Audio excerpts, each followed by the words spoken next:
Hello guys, so ngayong araw na to ay may naisip ako kasi wala kaming ginagawa sa bahay, so bigla akong naisip na mag-uukay-ukay kami ni Lovely sa Dumaguete. Pero totoo yun guys, nag-uukay-ukay na kami dyan sa park, tapos na kaming mag-ukay-ukay dyan. Pero yung inukay namin is para din sa akin. O nag-ukay din siya ng para sa kanya, pero hindi niya alam. Pupunta pa ako sa isang store na hindi talaga ukay-ukay. At itong bibilhin ko ay talagang para lang to sa kanya. Hindi kasama ang akin. Tapos lahat ng sasabihin niya na maganda, ayun ang kukunin ko kasi para naman talaga sa kanya. Syempre, yung pipiliin natin ay yung sa tingin natin na babagay naman sa kanya. Kaya, ayan, tinatanong ko siya kung maganda ba or kung magustuhan niya ba. So, kung magustuhan niya naman, kukunin natin guys. Kasi naman, mabait naman siya, kaya deserve din niya. Gusto ko talagang pumunta sa store na to dito guys, kasi mura lang ang mga paninda nila, tsaka magaganda ang quality. Kaya dito ako pumunta, dito ko siya dinala. Bagay naman sa kanya guys, kasi payat naman siya, kaya bagay sa kanya yung mga crop top.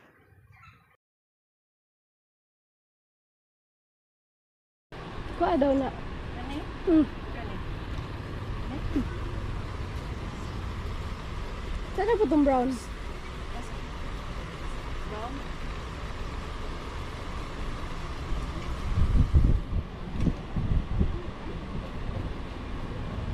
Kada pareho?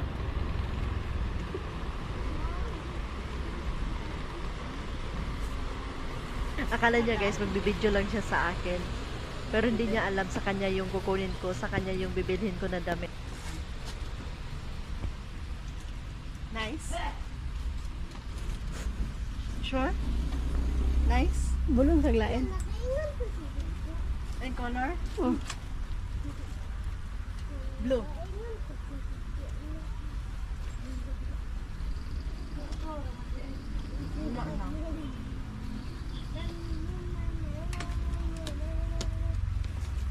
Nice?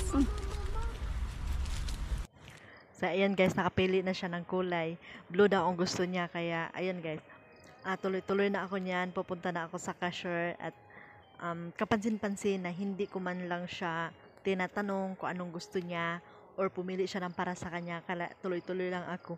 Kaso, may nakita ako na skirt na maganda, na sa tingin ko babagay naman sa kanya, pero sabi niya, hindi daw maganda. Kaya yun, tuloy-tuloy na lang ako sa cashier at binibidyohan pa rin niya ako. Natatawa lang talaga ako dyan ng parties kasi hindi ko man lang siya inalo kung anong gusto niya. Kaya patuloy lang siya nagbibidyo sa akin. Asa na siya? Ayun guys. Ayun, pumipili siya ng kanya. Pumipili siya ng damit niya siguro. Ayun. Oo, siguro. Napansin niya na nakatingin ako sa kanya at binibidyohan ko siya. Kaya, ayun, lumapit na lang siya sa akin. Ayan. So yan guys, patapos na akong mag-cashier. For you.